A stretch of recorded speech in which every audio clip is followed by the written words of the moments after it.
এটা হচ্ছে ম্যাঙ্গোবার বা আমসত্ত্ব, যেটাই বলা হোক না কেন। এটা আমার ভীষণ পছন্দের, আমি মাঝে মাঝে এটা কিনে খাই। তো আমের দিন আসছে, তো এটা তো আমার বানাতেই হবে।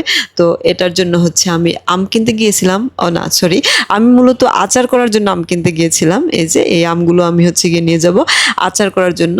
এই যে দেখেন, আমগুলো কিন্তু অনেক ভালো ছিল, আচার করার জন্য পারফেক্ট ছিল। পারফেক্ট বলতে একটু শক্ত হয়ে গিয়েছিল মানে আটি। তো যাই হোক, তো আমি হচ্ছে আম নিয়ে আসছি বাজার থেকে, বাট সময় মতো এটা কাটতে পারিনি। এটা কাটতে না পারার কারণে আমটা পেকে গেছে। তো হচ্ছে ভাবলাম যে এখন আর পাকা আম দিয়ে তো একমাত্র আমসত্ত্বই দেওয়া যায়, বাকি হচ্ছে গিয়া অন্য আচার অত ভালো হয় না আমার মনে হয়। মানে আমার কাছে মনে হয় যে আমি পারি না।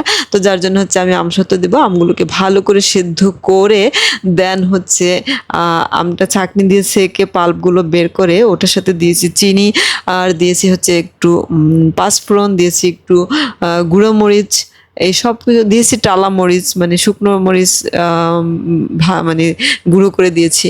তো এই সবগুলো উপকরণ দিয়ে এটাকে টানা 3 দিন আমি রোদে শুকিয়ে এই অবস্থা নিয়ে এসেছি। দেখেন আমার আমসত্ত্বটা কতটা মোটা হয়ে এই যে পুরু হয়েছে। এই যে এটা খেতেও কিন্তু দুর্দান্ত হয়েছে, আর দেখতেও মনে হয় অনেক লোভনীয় লাগছে। আমার আমসত্ত্বটা সত্যি একদম পারফেক্ট একটা আমসত্ত্ব হয়েছে, কারণ আমসত্ত্বর জন্য আমার কাছে মূলত যে রোদটা প্রয়োজন হয় ওই রোদ এই সপ্তাহ ছিল, মানে অনেক টাটকা রোদ ছিল।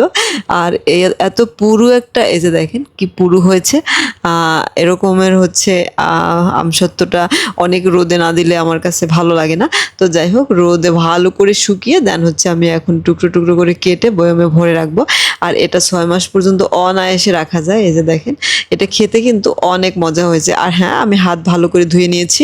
তো হচ্ছে যার কারণে আমি 2 হাত দিয়েই আমার কাজটা করতেছি। আর এটা 1 হাত দিয়ে কাটাও যায় না। এই যে এরকম করে আমি সবগুলোকে কেটে নিয়েছি।